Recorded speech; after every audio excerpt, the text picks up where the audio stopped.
से ट्रेनिंग प्राप्त किया, फिर माउंट आबू में ट्रेनिंग लिया, हेडक्वार्टर है जो ब्रह्मा कुमारीज़ का। और ये डिसाइड किया कॉलेज के बाद कि मुझे ये ब्रह्मा कुमारी जीवन ही जीना है। और पिछले लगभग 20-22 वर्षों से इस साउथ चंडीगढ़ के एरिया में कई सेंटरों पे आप रह करके, और पंजाब में भी कई स्थानों पे आप रहे, तो विभिन्न प्रकार की सेवाएं दे रहे हैं। और यहाँ कविता दीदी के साथ इस सेंटर पर बहुत लंबे टाइम से आप बहुत प्रकार की सेवाएं करते हैं। और दीदी का बहुत मधुर स्वभाव है और ज्ञान की तो गहराई बहुत है, आप सुनेंगे। आदरणीय मनु दीदी जी। ओम शांति। आज बहुत अच्छे मौके पर ऐसे इकट्ठे होना हुआ, और आज खास हम इन एडवांस, है ना, राखी तो परसों है, एक दिन पहले, क्योंकि उस दिन तो सब बिजी हो जाएंगे, इसीलिए कोई चले भी जाते हैं, छुट्टियां हैं तो चलो 1-2 छुट्टी ली और चले गए आउट ऑफ स्टेशन। तो इसीलिए आप सबको आज बुलाया कि आप आज यहाँ पर आकर भगवान के घर में राखी का क्या महत्व है, इसका जो स्पिरिचुअल सिग्निफिकेंस क्या है, तो वो आगे हम समझें। क्योंकि उस महत्व से राखी तो दुनिया में भी बांधते हैं, क्या करती हैं बहनें, सुंदर सुंदर राखियाँ जो अच्छे से अच्छी मिले वो लेकर के भाई को बांधती हैं। और एक होती तो उसमें भावना ही है, वो ठीक है कि मॉडर्न टच आ गया, लेकिन भावना तो होती है स्नेह की, अंदरूनी, चाहे वो एक ही दिन की रही क्योंकि आजकल दुनिया में तो और चीज़ें बहुत विस्तार का रूप ले रही हैं, लेकिन भावनाएं और इंसानी जो फीलिंग्स है वो बिल्कुल सिमटते रूप में आ गई हैं, छोटा रूप होता जा रहा है उसका। तो इसीलिए अब वो भावनाएं हमारी फिर से दोबारा बड़ा रूप कैसे ले, तो वो हमें जानना होगा। तो वैसे तो रक्षा बंधन कहते हैं, है ना, रक्षा बंधन, रक्षा का बंधन। तो बंधन शब्द तो अच्छा नहीं है ना। कोई आपको कहे आप इस हिसाब से चलिए, हमारे हिसाब से चलिए, हमारे हिसाब से सुनिए, हमारे हिसाब से ही रहिए, उठना बैठना खाना पीना, तो बड़ा अजीब सा लगेगा। चलो 1-2 दिन तो वैसे भी कोई किसी के हिसाब से चल भी लेता है, होता है ना, जैसे हम गेस्ट बन के जाते हैं किसी के घर, तो कितने दिन कोई रह पाता है। पहले तो लोग बहुत टाइम रह लेते थे, क्यों, स्नेह प्यार था, और कोई बहुत ज्यादा दिखावा परस्ती नहीं, या जिसे लोग कह देते हैं शोशेबाजी नहीं थी। सिंपल खान पान रहन सहन सब सिंपल था, तो इसलिए वो ज्यादा समय तक वो चीजें मैचिंग होती थी और लंबे समय तक रह लेते थे, काफी दिन तक रहते थे।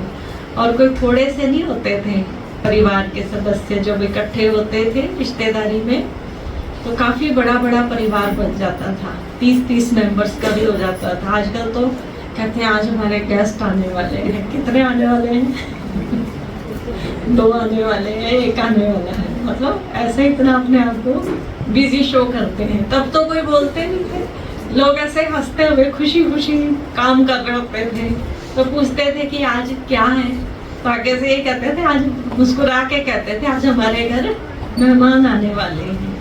तो वो चीज़ थी कि अंदर का वो स्नेह प्यार काम कर रहा था। तो अब वो चीज़ें कम हो गई, तो इसीलिए वो सिमटते दायरे, और हर कोई ज़्यादा देर रुकना भी नहीं चाहता ना, तो जो बुलाता है वो भी ज़्यादा देर तक रुकना चाहता है, और रुकने वाला भी ज़्यादा देर तक रुकना नहीं चाहता, क्योंकि हर कोई अपने लिए कंफर्ट चाहता है। हर किसी को चाहिए कि इजी माहौल उसे मिले जिसमें वो अपने हिसाब से चल सके। तो बाकी रही बात बंधन, तो अभी सुना ना, हमें किसी भी तरह का पसंद नहीं आएगा। कोई हर वक्त हमारे को अपने हिसाब से चलाने की कोशिश करे तो वो बड़ा मुश्किल है।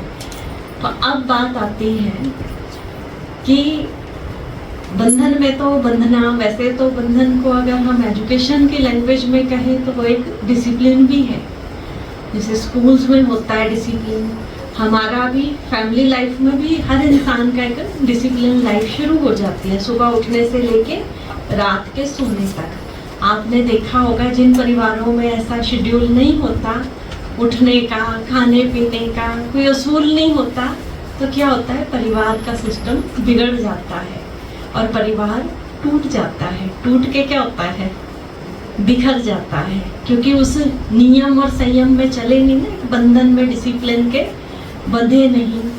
और हर तरह से वो चीज़ देखो, सीजन का भी बना हुआ है दुनिया में, जो प्रकृति के हिसाब से भी भारत की जो 6 ऋतुएं हैं उनका भी एक बना हुआ है सिस्टम, वो भी बंधी हुई है अपने अपने टाइम पे आने के। ऐसे थोड़े सर्दी के मौसम में गर्मी आ जाए और गर्मी में सर्दी आ जाए, तो इतना तो प्रकृति में भी कहते समझ है। और फिर इंसान आज कहाँ चला गया, इंसान कहीं और ही दिशा पे पकड़ गया है।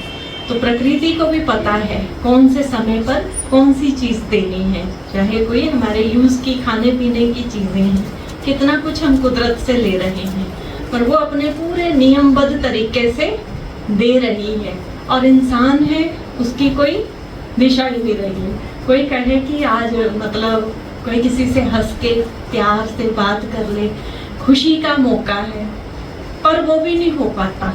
कुदरत कहे, जैसे फल का सीजन आता है ना आम का, तो आम कहे भाई बड़ा दुखी कर रखा है इंसानों ने, मैं तो नहीं देता आम मैं तो नहीं मिठास भरता, खट्टे ही रहने दो, कोई बात नहीं है। तो लोग ही बड़े अजीब से है ना, पत्थर मारते रहते हैं जो देखो, पर ऐसी फितरत तो नहीं है ना कुदरत की, वो तो अपना मिठास वाला रूप देगी ही देगी। तो कुदरत ने अपना गुण नहीं छोड़ा, पर आज इंसान है वो अपनी सारी क्वालिटीज है ना पहले दिखावा परस्ती में छोड़ता गया, और फिर बहुत थोड़ी छोटी छोटी बात में उलझता गया। उलझते उलझते क्या हो गया, उलझने कम हुई या ज़्यादा हुई? वो इतनी ज़्यादा हो गई कि एक अच्छी खासी पजल गेम बन गई।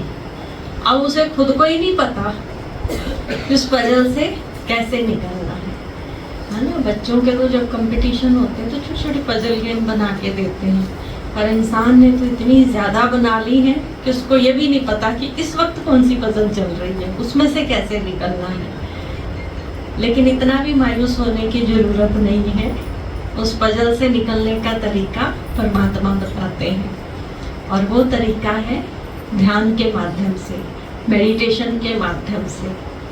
क्योंकि उसमें भी देखो बहुत ज़्यादा मन की एकाग्रता को यूज़ करना होता है, जो हम गेम्स वगैरह के जो पजल्स सॉल्व करते हैं, तो यहाँ भी मन की एकाग्रता की ज़रूरत है।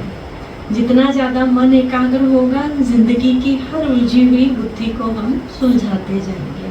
पर वो सारे हमारे पास कहते हैं ना इंस्ट्रूमेंट तो होने चाहिए ना, तो वो तो बहुत सारी परमात्मा की तरफ से दी गई, हर आत्मा को गुण शक्तियाँ हैं। तो वो जब हमारे पास खूब सारी स्टॉक में होंगी, और जब मन एकाग्र होगा, तब हमें पता चलेगा कहाँ पर हमने किस चीज़ को कब लगाना है। तो बात बंधन की कर रहे थे। अब जैसे डोर के साथ बंधी होती है पतंग, वो जब उड़ती है तो बहुत ऊंची हाइट पे उड़ती है, पर पतंग ही सोचने लग जाए ले ये पतंग डोर तो बार बार क्या करती है, कभी नीचे कभी ऊपर, तो अगर मैं इससे लिंक ही तोड़ दूँ तो मैं कई गुना आगे चली जाऊंगी, और उसे ये नहीं मालूम कि इसी बंधन से क्या हो रहा है, कभी नीचे, जितना नीचे आती उससे डबल वो ऊपर जाती है। और अगर वो ऐसा कर दे तो जमीन पे आ जाएगी। तो इसीलिए कहा कि जीवन में तो देखो हर नियम प्रमाण बंधन में बंधना ही पड़ता है। ट्रैफिक में भी है, यूँ तो रूल बने हुए ना, ट्रैफिक रूल, उस अनुसार नहीं चलेंगे फिर तो बहुत ज़्यादा गड़बड़ हो जाएगी, इंसान जिंदगी से ही हाथ धो बैठेगा। तो इसीलिए आज जो जिस मौके पर आना हुआ वो हम इसलिए समझेंगे कि आज हम रक्षाबंधन किस हिसाब से मनाएंगे। तो रक्षाबंधन माना ही परमात्मा की तरफ से बांधा गया रक्षा का बंधन। वैसे तो ये बड़े पुराने समय से ये रीत चली आई है, लेकिन उस समय शायद ऐसे शब्द नहीं भी देते थे। जैसे युद्ध के समय जो योद्धा जाते थे वो जरूरी नहीं कि बहन से ही वो सूत्र बंधवा के जाए, तो वाइफ से भी बंधवा लेते। एक संकल्प है, वो भी इस थॉट से बांध रही है कि आप इस युद्ध में जरूर विजयी होंगे। और वो क्या करता था, वो बंधन मदद करता था, विजय होती थी। और इसी तरह से मतलब वो एक पॉजिटिव थॉट। और इसी तरह ब्राह्मण से भी बंधवाते हैं, वो जो भी मोली बंधवाते हैं। ये तो आजकल ट्रेंड हो गया ना, ऐसी सिल्की सिल्की धागे वाली राखियाँ। तो वो भी इसीलिए कि कहीं ना कहीं जीवन में रक्षा होती रहे और हम अपने जीवन में कामयाब होते रहे, तो इसलिए बंधवाते थे। तो कहने का भाव है कि एक पवित्र संकल्प उस धागे के पीछे काम कर रहा है संकल्प की बात। बाकी ऐसे थोड़े धागे में कोई इतनी जान है कि वो बचा ही लेगा, उसमें तो इतना है नहीं, खींचो तो टूट भी सकता है। तो लेकिन बात है अंदर से संकल्प की, कि जितना ज़्यादा आपका थॉट पावरफुल होगा वो दुआ के रूप में लग जाएगा। तो इस बार आप यहाँ तो बंधवाएंगे ही राखी, है ना, पर जो जो भी अपने भाइयों को या रिलेशन में जिस किसी को भी बांधेंगे तो इस संकल्प से कुछ ना कुछ दुआ देते हुए ही बांधेंगे, नहीं तो फिर वो तो ऐसे ही हो जाता है जो हमारा एक त्योहार के हिसाब से चला आ रहा है, एक रीत रस्म निभाना ही हो गया। तो अब दुनिया में जैसे बताया कि बहनें भाई को राखी बांधती हैं, तो जरूरी थोड़ी है कि भाई हमेशा ही बहन की रक्षा करता रहे। भाई छोटा है तो वो कैसे करेगा, और हर वक्त ह्यूमन बीइंग हर किसी के पास हो भी नहीं सकता। कोई मुसीबत में है, मुश्किल में, उस वक्त किसकी मदद काम आएगी? परमात्मा की। और परमात्मा के लिए तो बड़ा सिद्ध प्रसिद्ध है कि उसके जाने अनजाने गलती से भी याद कर लिया ना, सेकंड भर भी कहीं उसका नाम भी ले लिया ना कि ये परमात्मा अब तो तू ही कर सकता है, तो उस वक्त क्या हुआ, पहले अपने दिमाग के घोड़े लगाते रहे, पर जहाँ इतनी सी लाइन बोली ना तो वहाँ उस वक्त तुरंत सुप्रीम पावर की मदद मिलनी शुरू हो जाती है। तो अब हम समझ सकते हैं कि असलियत में सुप्रीम रक्षक और एक्चुअल रक्षक कौन है, वो परमात्मा है। वो परमात्मा ही हमारी रक्षा करते हैं। हम तो सारा खेल उल्टे सीधे कर्म करके क्या करते हैं, बिगाड़ देते हैं, और परमात्मा क्या करते हैं, वो बिगड़ा हुआ खेल सारा ठीक करते हैं। इसीलिए गीत भी ऐसे बन गए ना कि बिगड़ी को बनाने वाला कौन है, परमात्मा है। तो इसीलिए खेल तो सारा इंसान ने अपने कर्मों के हिसाब से बिगाड़ दिया, बिगाड़ा ना कहीं गलत बोल के, गलत व्यवहार करके, कुछ उल्टा सीधा सुन के, जो चलना चाहिए था हमें सही पटरी पर कर्मों की, तो उससे हम उतर गए, और इसीलिए वो लेन देन का खेल ऐसा बना लिया। तो आज उलझ गए, इसी वजह से ये ऐसा हुआ कि आज हम मुश्किल में पड़ गए, और फिर उसी के आगे जाके कहते हैं बिगड़ी को बनाने वाला। और सोचो कितने रिश्ते हमें मिले हैं, संसार में आए हैं हम खेल खेलने के लिए, सृष्टि रंगमंच पर हमें अनगिनत रिश्ते मिले हैं, पर किसी रिश्ते को हम आगे तो नहीं किसी के जाके कह सकते कि बिगड़ी को बना दो। आप जाते हैं किसी के आगे जाके, वो तो क्या बनाएगा, और ही खेल है ना। लोगों की तो ये फितरत है, नेगेटिविटी में तो अव्वल दर्जे की, जैसे कहते हैं डिग्री हासिल की, जरा सा कोई गिरा, थोड़ा जोरदार तरीके से गिर गया, तुरंत ही वर्डिंग होती है, देखना कोई हड्डी ना टूट गई हो, अभी तो एक्सरा हुआ नहीं, वो पहले हड्डी तोड़ के बैठ गए हैं, है ना। वो चाहे कई बार होता है कि गिरा जोर से पर चोट लगी नहीं होती, बजाय ये नहीं कि कुछ नहीं हुआ, कुछ नहीं, उससे तो पहले के लोग अच्छे थे कि कुछ नहीं हुआ, वो दुआओं से ही चाहे लगी भी हो उसको भी ठीक कर देते थे। तो वो चीज़ अब देनी नहीं आ रही, तो इसीलिए परमात्मा के आगे कहते हैं कि आप किसी तरह बिगड़ी को बना दो। तो उसके पास तो ज़्यादा शक्तियाँ हैं, ज़्यादा पावर्स हैं, वो किसी एक को थोड़े देता है, सारी दुनिया को। अब क्या उस परमात्मा जैसी क्वालिटी हम नहीं अपने अंदर फीड कर सकते? वो भी तो दे रहा है ना, तो देने वाले से सीखें, है ना। रईस का बच्चा तो रईस ही कहलाएगा ना, तो हम दाता के बच्चे हैं, तो हमारे अंदर देने वाली क्वालिटी आनी चाहिए। तो इसीलिए राखी बंधवाते हुए इसी थॉट से बंधवाएंगे कि परमात्मा ने मेरा हाथ पकड़ लिया, और जिसने पकड़ा है वो कौन है, वो सर्वशक्तिमान है, तो उसकी शक्तियाँ मेरे पर काम कर रही हैं। इसीलिए किसी भी मुश्किल में हम पड़ ही नहीं सकते, कोई गलत कर्म हो ही नहीं सकता, क्योंकि हाथ किसने पकड़ा है, जो पॉजिटिविटी का मेन स्रोत है उसने पकड़ा है, अंदर से थाम रखा है। फिर तिलक भी लगाते हैं, तो तिलक किस चीज़ की निशानी है? तिलक है सोल कॉन्शियस होने की निशानी, और विजय का तिलक भी, कि परमात्मा की तरफ से ये तिलक है कि हम जो भी अच्छा कर्म करें, अच्छा सोचें, उसमें आपकी हर कदम में विजय हो। और आत्म स्मृति का तिलक इसलिए क्योंकि जब कोई मरता है तो कहते हैं ना फलाना स्वर्ग से धार गया, शरीर तो उसका वही दिख रहा है, कहाँ से धार गया? तो कौन से धार गया? आत्मा गई, शरीर का तो क्रिमेशन करते हैं जाके। तो इसीलिए पता चलता है कि हम शरीर नहीं, हम आत्मा है। तो ये उसकी कॉन्शियसनेस में आने का ये निशानी लगाई जाती है तिलक, क्योंकि सोल कॉन्शियस होने से और गॉड कॉन्शियस होने से जिंदगी की वैसे भी मुश्किलें खत्म हो जाती हैं। जब तक बॉडी कॉन्शियसनेस में रहेंगे हम उलझते जाएंगे, इसी के थ्रू ही हम उलझे हैं। जो कहा ना पजल्स बन गई हैं ढेर सारी, तो ये मेडिटेशन एक छोटी सी ट्रिक बता रहे हैं आपको, तो जिसके थ्रू हम निकल सकते हैं उन पजल से।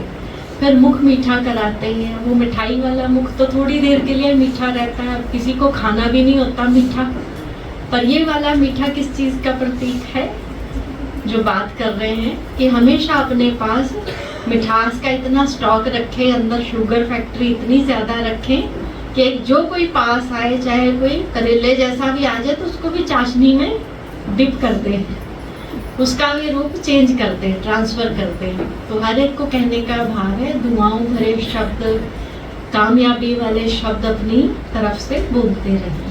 अब देवी देवताओं को ऐसे थोड़ा सिद्धि मिल गई कि उन्होंने बोला और कार्य सिद्ध हो गया, उनका काम ही यही था, देना देना, हमेशा पॉजिटिव सेंस में बोलना। आज कलयुग में इंसान जरा नेगेटिविटी में माहिर हो गया है, तो वो गलत बातों में होता नहीं, इसने गलत बोला और इसलिए गलत हो गया, कहते हैं ना अक्सर, पता नहीं किसकी शक्ल देख ली। अरे भाई हम कर्म अच्छे करने लग जाए, लोग हमारी शक्ल देख के कहें कि हाँ इनकी शक्ल देखी ना, इसलिए आज हमारा ये काम बन गया। तो ऐसे आपको मतलब कमेंट्स मिलने चाहिए। तो इस तरह का हम एफर्ट इस बार करेंगे। और फिर उसके बाद खर्चा भी देता है भाई बहन को, तो यहाँ खर्चा क्या देना है? खर्ची कुछ देते हैं ना, गिफ्ट करते हैं। तो यहाँ परमात्मा को तो एक ही चीज़ चाहिए कि अपने अंदर की सारी कमी कमजोरियाँ आप मुझे दे दो। तो अब आप जब राखी बंधवाएंगे उस समय ये थॉट करके आना कि आज क्या छोड़ना है, अंदर की कोई कमी, फिर उसको याद भी करना कि छोड़ दी, उसके ऑपोजिट सोचना कि अंदर क्या क्वालिटी है। समझो अशांत रहने का स्वभाव है, गुस्सा करने का है, या बहुत जल्दी इरिटेट हो जाते हैं, तो उसके ऑपोजिट जो वैल्यू है, चाहे शांति है, चाहे खुशी है, तो उसके बारे में सोचना कि आज शांति के ऊपर कितना वर्क किया। क्योंकि बार बार आप उस बुराई के बारे में सोचेंगे ना, तो उसमें थोड़े हमने डिग्री लेनी है है ना। गुस्सा छोड़ना है तो गुस्से को नहीं याद करना, है ना। अगर नफरत आ रही है तो उस फीलिंग को नहीं याद करना। अगर बहुत ज़्यादा हीन भावना आ रही है, इन्फीरियरिटी कॉम्प्लेक्स आ रहा है, तो उसके बारे में नहीं सोचना, उसके ऑपोजिट सोचेंगे। तो आज कमी को तो यहाँ छोड़ के जाना और साथ क्या लेके जाना, उसके ऑपोजिट जो क्वालिटी है। तभी आप सुनते जाएंगे, जब सुनेंगे अब इसके बारे में, और साथ साथ ये सोचना कि आज क्या अच्छा ऐसा लेके जाना है।